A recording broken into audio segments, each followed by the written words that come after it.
বিসমিল্লাহির রহমানির রহিম। প্রিয় এলাকাবাসী, আসসালামু আলাইকুম। কেমন আছেন? এই যে এখানে এতক্ষণ কি করলাম জানেন? কি করলাম বলেন তো? আপনাদের বগুড়াবাসী, বিশেষ করে বগুড়া শহরের মানুষের বহুদিনের একটি আশা ছিল, বহুদিনের একটি প্রত্যাশা ছিল যে বগুড়া শহরটি একটি সিটি কর্পোরেশন হবে। আমরা 2001 সাল থেকে এটির কাজ শুরু করছিলাম। নর্মালি সিটি কর্পোরেশনের যে সকল সুযোগ সুবিধা থাকে আপনারা দেখেছেন 2001 থেকে 2006 সাল পর্যন্ত আমরা ধীরে ধীরে সেইগুলোর ম্যাক্সিমাম বেশিরভাগ যেগুলো সুযোগ সুবিধা থাকে একটি সিটি কর্পোরেশন হলে সেই সুযোগ সুবিধাগুলো আমরা গড়ে তুলেছিলাম।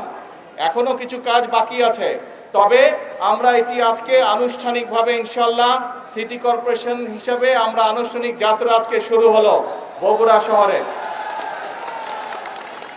আপনারা যারা বগুড়া শহরের অধিবাসী আপনারা খুশি? আরে শুনতে পাই না, জোরে বলেন খুশি। হাত তুলে বলেন দেখে খুশি নাকি? কিন্তু একটা ব্যাপার আছে, একটা না দুইটা ব্যাপার আছে। ব্যাপার হচ্ছে নিজের শহরকে কিন্তু নিজে পরিষ্কার রাখতে হবে। পরিষ্কার কিন্তু আপনারা রাখেন নাই। আমি আসার সময় ওই রাস্তা থেকে স্টেশন রোডে দেখলাম দুই পাশে অনেক ময়লা। আমি প্রশাসনের সাথেও কথা বলেছি, কিন্তু প্রশাসনেরটা করবে, কিন্তু নিজের ঘর তো নিজেকে পরিষ্কার রাখতে হবে, তাই নয় কি? হ্যাঁ, এখন সেটা স্টেশন রোড হোক, গোহাইল রোড হোক, বনানী মাটিডালি হোক, ভিতরের রাস্তাগুলো হোক, যারা এই সিটি কর্পোরেশনের মানুষ, যারা সিটি কর্পোরেশনে আপনারা বাস করবেন, আমাদের নিজেদের শহরের যত্ন আমাদেরকে নিতে হবে, তাই তো?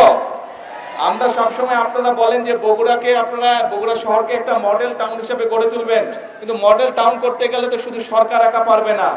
এলাকার মানুষ, শহরের মানুষ যদি চেষ্টা না করে, শহরের মানুষ যদি একসাথে কাজ না করে, তাহলে তো সম্ভব না রে ভাই। আপনারা এখানে অনেকে ছোট ছিলেন, দেখেন নাই, আজ বড় হয়েছেন, কিন্তু মুরব্বী যারা আছে তাদেরকে জিজ্ঞেস করবেন 1 থেকে 6 পর্যন্ত আমরা কিভাবে মোটামুটি ভাবে শহরে বহু কাজ করেছিলাম। সেই পানি আটকে যেত, সেইগুলোর কাছ থেকে শুরু করে, ড্রেনের কাছ থেকে শুরু করে, বিভিন্ন রাস্তাঘাটের কাছ থেকে শুরু করে, ওই যে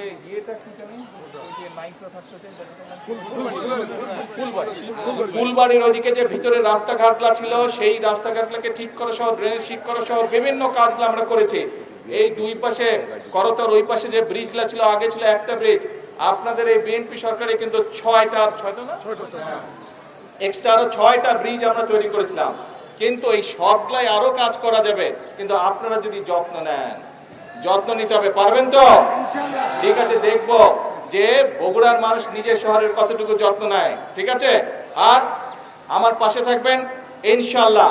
আগেও যেভাবে কাজ করেছি ইনশাল্লাহ ভবিষ্যতে আপনাদের জন্য এবং সামগ্রিকভাবে, এখন তো সারা দেশের দায়িত্ব, আগে নয় শুধু বগুড়া দেখতাম, সামগ্রিকভাবে সারা দেশের জন্য যদি কাজ করতে পারি, এই দোয়া করবেন। মুরব্বী সহ, মা বোন সহ সকলের কাছে এই দোয়া চাইছি।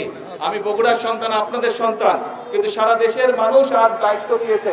সারা দেশের মানুষকে যদি বগুড়ার মানুষের মতো খুশি করতে পারি, তাদের সমস্যার সমাধান করতে পারি, এই দোয়াতে আমার বক্তব্য শেষ করছি। আল্লাহ হাফেজ, আসসালামু আলাইকুম।